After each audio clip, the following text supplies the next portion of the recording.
Halo, assalamualaikum warahmatullahi wabarakatuh, brosis, kaum rebahan penikmat santuy dimanapun anda berada ya kan. Semoga seperti kemarin-kemarin saya masih menjumpai teman-teman semua dalam keadaan sehat walafiat, tidak ada kurang satu apapun. Dan sebelum kita mereview film ini nih, ada baiknya ya kan kita berdoalah kepada Tuhan Yang Maha Esa. Semoga apa yang terjadi di bangsa kita seperti sekarang ini ya kan, COVID dan lain sebagainya itu cepat berakhir.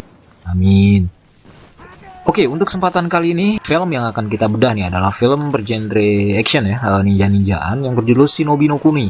Kalau kita lihat sepintas, film ini sangat mirip ya, sangat mirip, baik senjata atau apa ya namanya, pergerakan ninjanya itu asik ya kan. Udah kayak film Naruto. Seperti apa sih review lengkapnya? Yuk kita gas aja ke filmnya.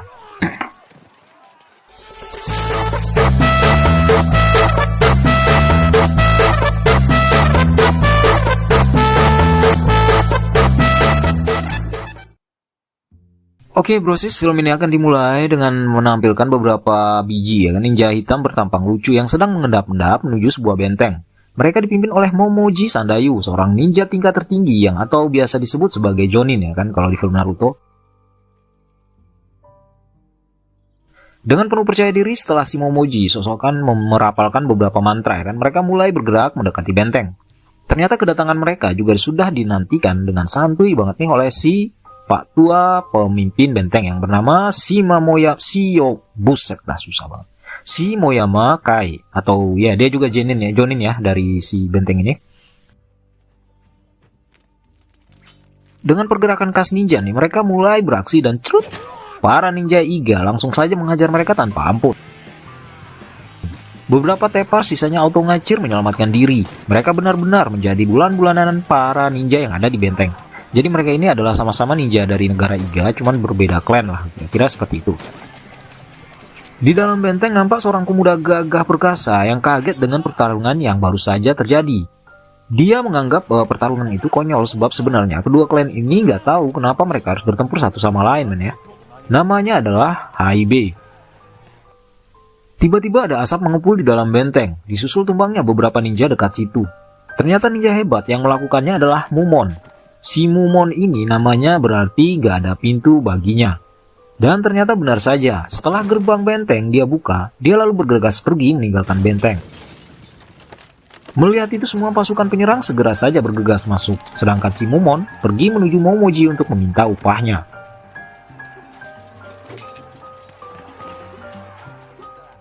Namun Momoji malah memintanya untuk membantu menaklukkan benteng. Awalnya ditolak, tapi akhirnya ya udahlah ya kan, toh bayarannya juga kencang ya kan, gede gitu ya. Akhirnya dia pun bersedia membantu si Sandayu ini untuk bertarung. Momon sudah tiba di dalam benteng. Dengan keahliannya dia mulai memperdaya satu persatu ninja Iga yang coba menyerangnya. Sama seperti Haibe, terlihat dia ini sepertinya enggan menghabisi mereka, hanya sekedar mempermainkan mereka. Saat dia coba diserang oleh Jirobe, tiba-tiba terdengar teriakan dari si ayah. Wah, ya kira-kira kayak gitulah teriakannya kan. Dan itu artinya akan digelar pertarungan 1 lawan 1. Semua yang ada di situ bersorak kegirangan dan mulai membentuk lingkaran mengelilingi Mumon dan Jirobe. Haibe berusaha memperingatkan adiknya untuk gak usah aja lah ikut-ikutan ya kan. Namun Jirobe menolaknya. Maka jadilah Jirobe mulai menyerang Mumon yang tanpa senjata. Ternyata mereka berdua emang bukan tandingan seimbang. Terbukti setiap serangannya berhasil Mumon gagalkan. Lalu, di serangan terakhirnya Mumon malah bisa membalikkan pedang yang digunakan oleh Jirobe. Jirobe akhirnya tumbang terkena katana miliknya sendiri. Haibe yang begitu marah karena terbunuhnya sang adik langsung saja menyerang Mumon.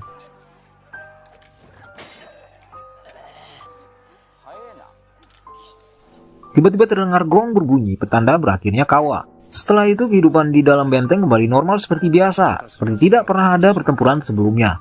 Sungguh sangat menganehkan. Scene kemudian berlanjut menampilkan para ninja negara Ise yang sedang berkumpul di ruang sang pemimpin. Ternyata para ninja bersama anak Oda Nobunaga yang bernama Nobukatsu datang untuk mengambil sebentuk guci.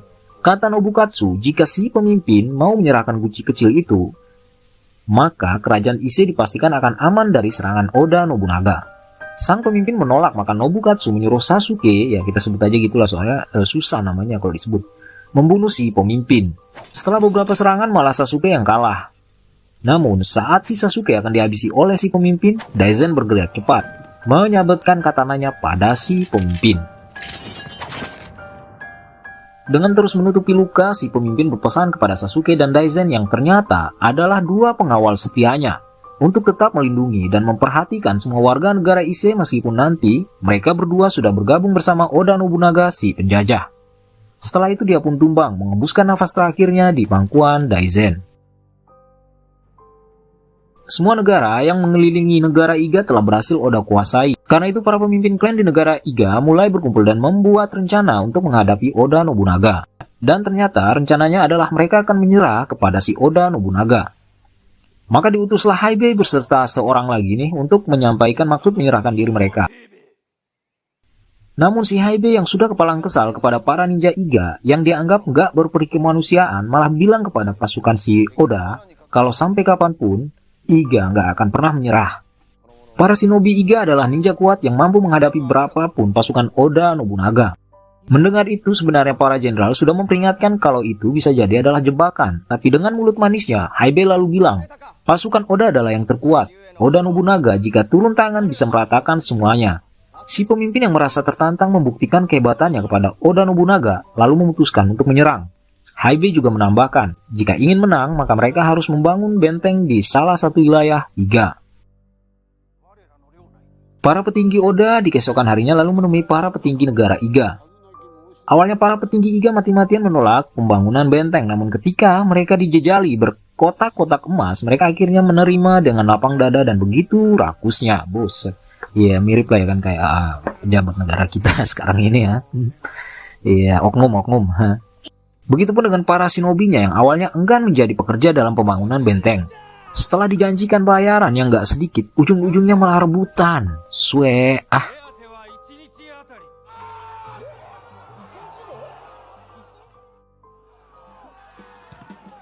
Maka jadilah pada hari yang ditentukan dengan keahlian mereka sebagai ninja, mereka akhirnya mulai membangun benteng tersebut. Tepat di dalam wilayah mereka. Setelah seminggu bekerja maka benteng pun selesai dibangun. Para pekerja Iga setelah dibayar langsung diusir keluar benteng. Tapi ternyata para ninja Iga ini sangatlah licik. Mereka malah meletakkan banyak sekali bahan peledak di dalam benteng dan boom! Benteng mereka ledakan. Pasukan Oda berusaha mengejar, namun sial bagi mereka sudah ditunggu oleh para shinobi Iga yang lain, yang langsung saja menghujani mereka dengan tembakan. Banyak yang tumbang sedang yang selamat memilih kabur menyelamatkan diri.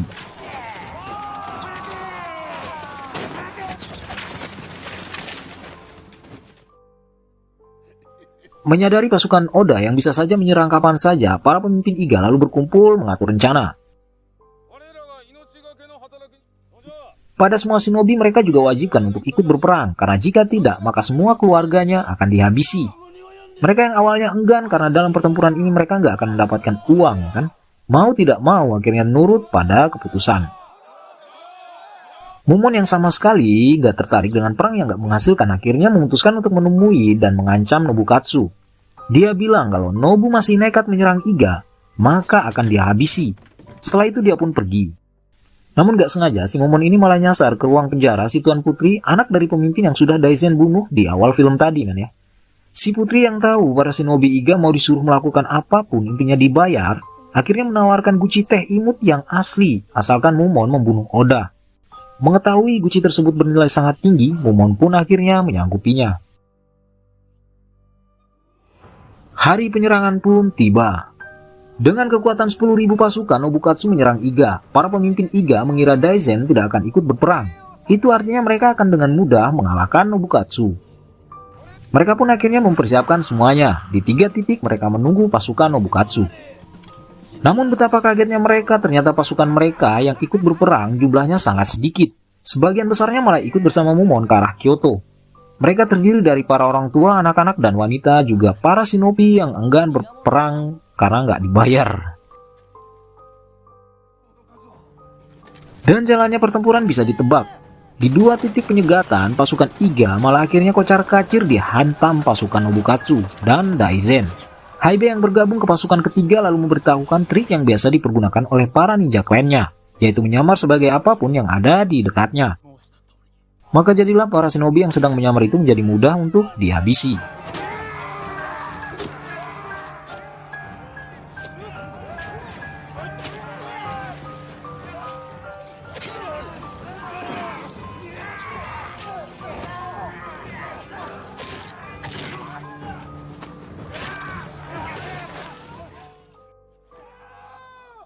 Sedang di bagian lain wilayah Iga, ditampilkan rombongan Mumon yang sedang melarikan diri. Terjadi percakapan antara Mumon dan istrinya.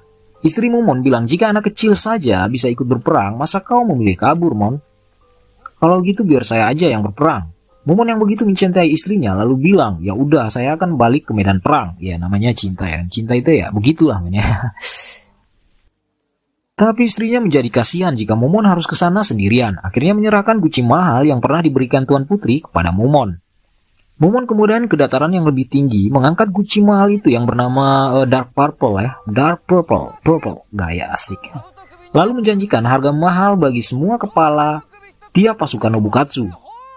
Mendengar besaran jumlah uang yang akan diterima, tanpa menunggu lama semua shinobi yang ada di situ dengan kelincahan khas shinobi langsung saja bergerak mengikuti Mumon.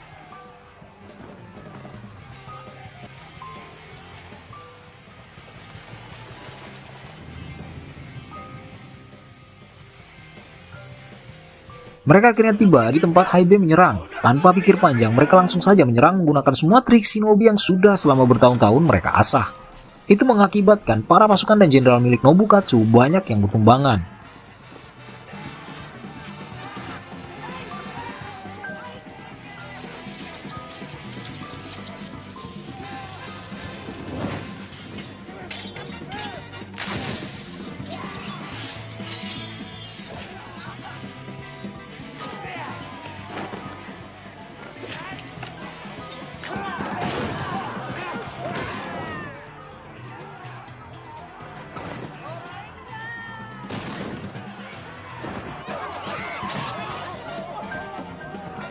Mumon yang mendengar kalau Nobukatsu ternyata tidak ada di sana, langsung saja mencari si target. Sampai di sebuah padang ternyata dia sudah ditunggu oleh Daizen, salah seorang samurai hebat yang telah membunuh tuannya beberapa saat lalu. Pasukan Daizen yang coba menangkap Mumon gak berdaya dikerjai olehnya ya waktu itu karena si Mumon ini menggunakan beberapa trik ninja ya kan, seperti ninjutsu, terus kage bunshin dan lain sebagainya.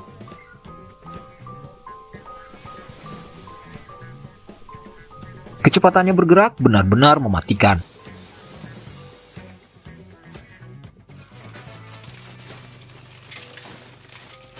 Daizen yang sudah terluka tangannya hampir saja dihabisi andai si Nobukatsu botak gak melepaskan anak panah raksasa yang sepertinya tepat mengenai Mumon, hingga membuatnya terpental sangat jauh ke arah semak belukar. Scene kemudian menampilkan warga desa yang sedang bergembira ria karena si Nobukatsu memilih untuk menyerah.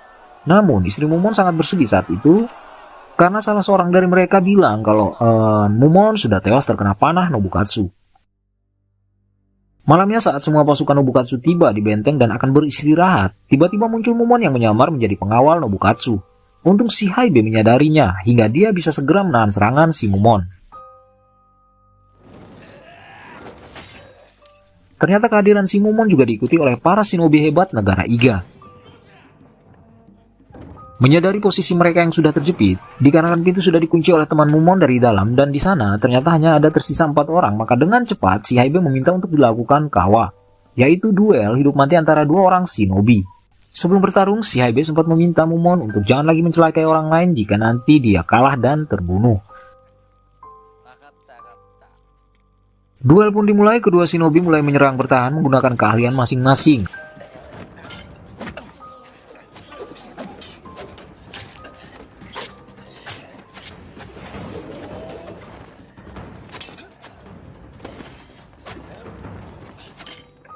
Namun di akhir Haibe harus mengakui keunggulan Mumon. Dia akhirnya terbunuh dan mati di pelukan Mumon. Namun sebelum ambruk ke tanah, Haibe sempat bilang kalau dia bangga bisa mati sebagai manusia. Mumon pun menjawab kalau dia paham itu sebagai akhir dendam dari si Haibe kepada semua warga negara Iga. Setelah itu Mumon dan pasukannya pergi meninggalkan Daizen, Nobukatsu, dan seorang lagi. Lalu meminta mereka untuk memakamkan Haibe secara terhormat di negara Ise. Malam itu juga Mumon kembali ke desanya. Di balai desa nampak 12 anggota dewan sedang berpesta. Dia kemudian menghabisi salah satu dari mereka. Pemimpin anggota dewan kemudian bilang siapa yang berhasil membunuh Mumon akan dibebaskan dari pajak selama sisa hidupnya. Semua shinobi kemudian bersiap menyerang Mumon. Tapi tiba-tiba istri Mumon berteriak dari ruang balai mengancam akan menghancurkan Gucci jika ada yang menyentuh Mumon. Mendengar itu semua shinobi lalu bergerak ke arahnya dan mulai menembakkan sumpit beracun. Mumon bergerak cepat coba menghalangi, namun sayangnya beberapa mengenai si istri. Istri Mumon yang cantik jelita akhirnya meninggal dunia. Innalillahi. Tapi dia sempat berpesan kepada Mumon untuk memelihara seorang anak yatim piatu yang pernah mereka temui di jalanan beberapa saat yang lalu.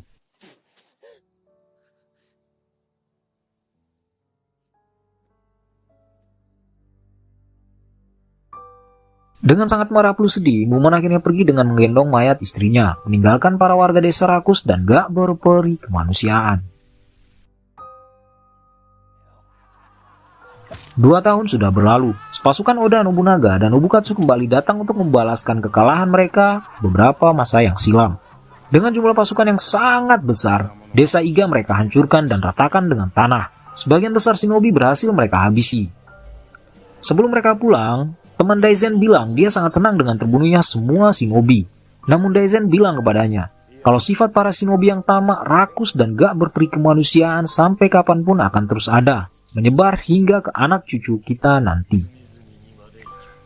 Ya, sama seperti tadi yang saya bilang ya, sifat para shinobi yang rakus, tamak, dan berperi kemanusiaan yang gak peduli sama orang itu sama persis lah sama para pejabat ya, oknum pejabat-pejabat negara kita seperti sekarang ini ya kan. Nah, bangke mereka semua. Mumon yang selamat dari pertempuran kemudian kembali ke rumahnya melanjutkan membesarkan anaknya. Setelah sebelumnya bilang ke Daizen kalau dia akan berubah menjadi lebih manusiawi. Film pun berakhir. Oke, mungkin pesan moral yang bisa kita ambil nih menurut saya pribadi ya kan. Yang pertama, jangan jadi pendendam ya kan, seperti Haibe, karena itu bisa menghancurkan diri dan orang lain. Ya kan? Cinta dan takut kehilangan seperti yang Mumon punyai itu juga bisa menghancurkan siapapun ya kan. Haibe dan Mumon ini sebenarnya orang baik mereka, cuman karena berbeda kepentingan aja.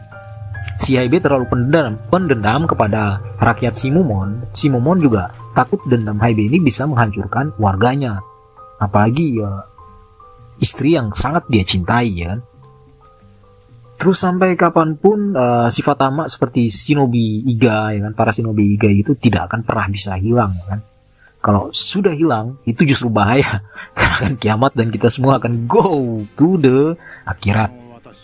Oke, tetap jaga kondisi, tetap jaga kesehatan. See you next time and wassalam.